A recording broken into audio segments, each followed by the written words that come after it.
আসসালামু আলাইকুম সুপ্রিয় দর্শক মণ্ডলী, আশা করি আপনারা সবাই ভালো আছেন। আজকে খুবই গুরুত্বপূর্ণ একটা কথা আপনাদের সাথে শেয়ার করতে চাই। এটা হচ্ছে এমন একটা বিষয় যেটার জন্য অনেকে সুইসাইড করে, অনেকে অহংকার করে, অনেকে আবার হিংসা করে, কিংবা এটার উপরেই হয়তো দুনিয়া চলে। সো এটাকে বলা হয় সাকসেস, সফলতা। সফলতা কি? সফলতার নিজস্ব কোনো ডেফিনেশন নেই। সফলতা পার্সন টু পার্সন ভ্যারি করে, এক একজনের কাছে সফলতার মানে এক এক রকম।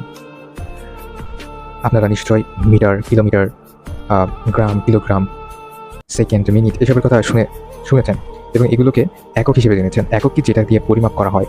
তার মানে পরিমাপ করার জন্য আমাদেরকে নির্দিষ্ট একটা ভ্যালু আমরা সেট করে রেখেছি, সেটা দিয়ে আমরা পরিমাপ করি বিভিন্ন জিনিস, সেটাকে বলা হয় একক বা ইউনিট। তো এইরকম সফলতা একক বা ইউনিট কি? সফলতার একক বা ইউনিট সবার মাইন্ডে ডিফারেন্টভাবে সেট করা থাকে। আপনার কাছে সফলতা একরকম হতে পারে, আরেকজনের কাছে আরেক রকম হতে পারে, এক একজনের কাছে সফলতা এক এক রকম হতে পারে এবং এটাই হয়। সো আমার কাছে সফলতা কি সেটা আমি হয়তো একরকমভাবে ভাবি। সেই ক্যাটাগরি দিয়ে যদি আমি অন্যজনের সফলতা মেজার করতে চাই, সেই ইউনিট দিয়ে যদি অন্যজনের সফলতা মেজার করতে চাই, তাহলে কিন্তু হয় না। কারণ কি? কারণ আমার কাছে যেটা সফলতা তার কাছে সেটা সফলতা না। সুতরাং এই যে ইউনিটটা, সফলতা মাপার ইউনিটটা, যেটা দিয়ে আমরা সবার সফলতা মেপে বেড়াই, এটা উচিত না।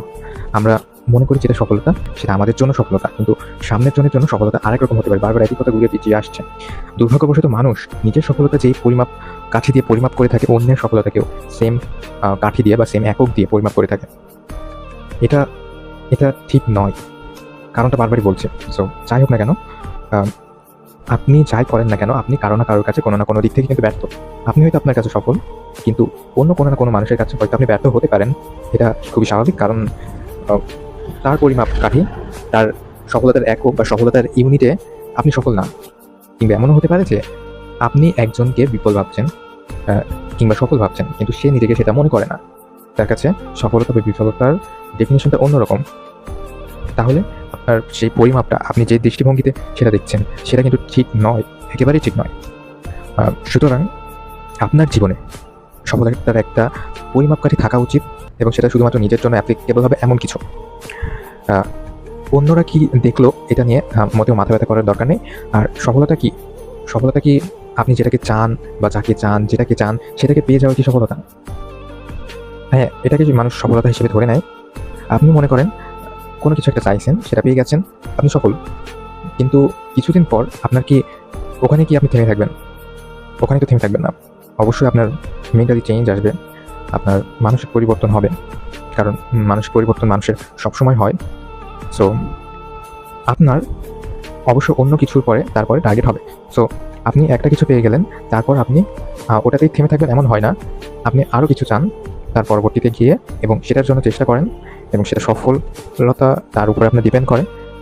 সো এক কথাই বলতে গেলে মনে করেন যে আপনি আপনার শিশুকে, কিংবা আপনি নিজে প্রাইমারিতে পড়েছেন, প্রাইমারিতে পড়ে আপনি মনে করেন যে পিএসসি পরীক্ষা বা বৃত্তি পরীক্ষা ছিল। সো বৃত্তি পরীক্ষায় আপনি বৃত্তি পেয়েছেন, আপনি বৃত্তি পেয়েছেন। সো এটা আপনার জন্য সফলতা। কিংবা বৃত্তি পাওয়ার আগে আপনার কাছে সফলতা এটাই ছিল যে আমি যদি বৃত্তি পাই তাহলে আমি সফল, আমি জীবনে সফল। তাহলে প্রাইমারিতে বৃত্তি পাওয়া কি আপনার জন্য সফলতা?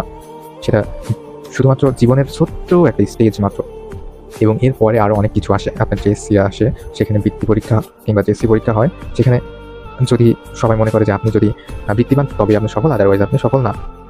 সেরকম আপনি মনে করেন সেখানেও সফল হলেন, পেলেন, তারপরে এসএসসিতে গিয়ে বৃত্তি পেলেন, এইচএসসিতে গিয়ে আর পেলেন না, তাহলে মানুষ কি আপনার বৃথা ধরে নিবে? ক্ষণিকের জন্য নিবে, সামটাইমের, অল্প সময়ের জন্য নিবে। সো আপনি সফল হন কিংবা বিফল, সেটা স্বল্প সময়ের জন্য। এরপরে আরও অনেকগুলো স্টেজ আছে। সো প্রত্যেকটা স্টেজে সফল মানে সকল সেই সফলতাটা নাও আসতে পারে। এটার জন্য এমন মনে হওয়া উচিত না যে আমার জীবনটা দিয়ে দিতে হবে, আমার জীবনটা বিসর্জন দিতে হবে, এমন মনে হওয়া একদমই উচিত নয়। সো আমরা সফলতার ডেফিনেশনটা সুন্দর করে ভেবে নিব, কোনটা সফলতার ডেফিনেশন। কোনো কিছু পাওয়াই সফলতা না।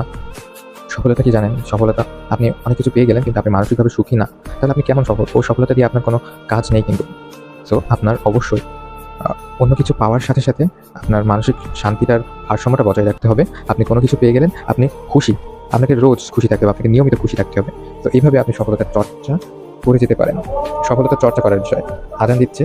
আল্লাহ হাফেজ।